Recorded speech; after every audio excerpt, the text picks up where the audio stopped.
Assalamualaikum warahmatullahi wabarakatuh. Perkenalkan, nama saya Liza Gita Juliana dengan ujung 058 angkatan 23 ilmu kelautan yang berasal dari kelas L2.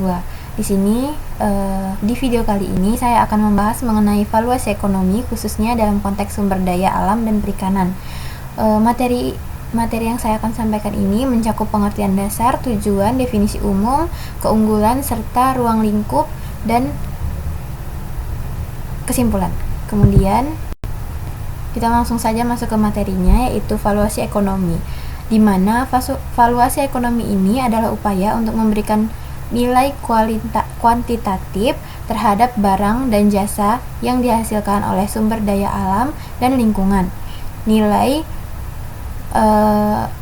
valuasi ini bisa dilihat dari nilai pasar atau market value seperti harga jual ikan di pelelangan, maupun di nilai non pasar atau non market value, misalnya seperti jasa ekonomi yang tidak memiliki harga langsung. Dalam perikanan, dalam perikanan sumber daya memang dapat dipulihkan kembali, tetapi sifatnya terbatas sehingga perlu dihitung dan dikelola secara bijaksana. Kemudian di sini ada tujuan dari valuasi ekonomi, di mana tujuannya itu menghubungkan konservasi sumber daya dengan pembangunan ekonomi. Dengan valuasi kita bisa menunjukkan bahwa menjaga lingkungan tidak hanya penting secara ekologi, tetapi juga bermanfaat secara ekonomi. Selain itu, valuasi ini juga membantu meningkatkan apresiasi dan kesadaran masyarakat agar lebih peduli terhadap keberlangsungan lingkungan. Kemudian berikutnya itu ada definisi umum. Secara umum, total nilai ekonomi atau total economic value terdiri dari dua komponen seperti yang bisa dilihat, yaitu nilai guna atau use value dan non nilai guna atau non use value. Nilai guna adalah manfaat langsung, misal ikan untuk dikonsumsi atau kayu mangrove untuk bahan bangunan, sedangkan non nilai guna adalah manfaat tidak langsung. Maksudnya itu seperti fungsi mangrove yang mencegah abrasi, menghasilkan mengikat karbon, atau nilai keberadaan spesies langka. Kemudian selanjutnya yaitu ada metode valuasi. Untuk mengukur nilai-nilai tersebut ada beberapa metode, diantaranya yaitu seperti harga pasar konvensional, pasar pengganti, simulasi pasar.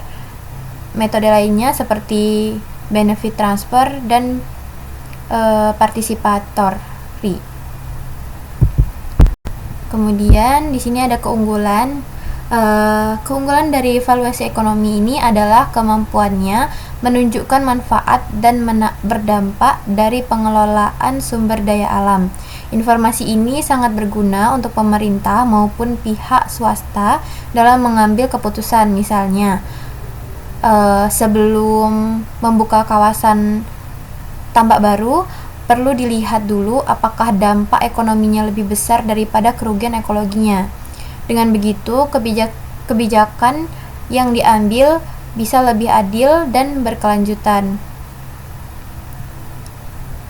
Seperti yang dapat dilihat, memberikan informasi manfaat dan dampak dari pengelolaan sumber daya, kemudian penting untuk mengambil keputusan bijak yang saya sampaikan tadi, lalu mendukung analisis ekonomi perikanan tangkap yang berkelanjutan.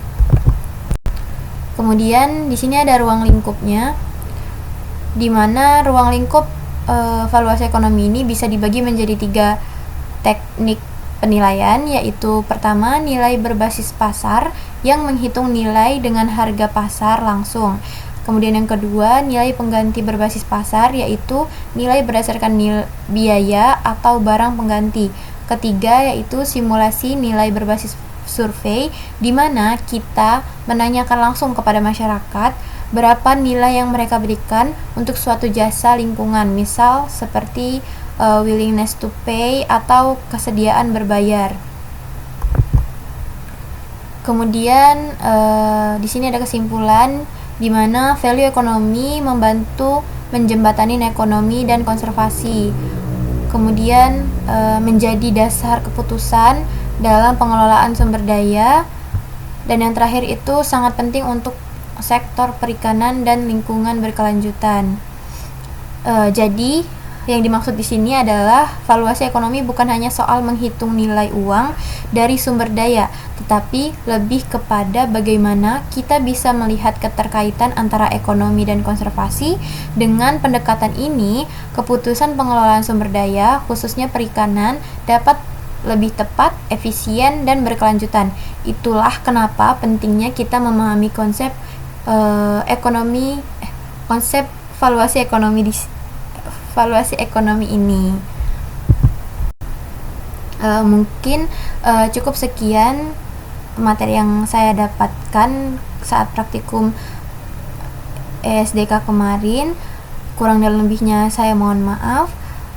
Saya Liza Gita Juliana, saya pamit undur diri. Saya akhiri. Wassalamualaikum warahmatullahi wabarakatuh.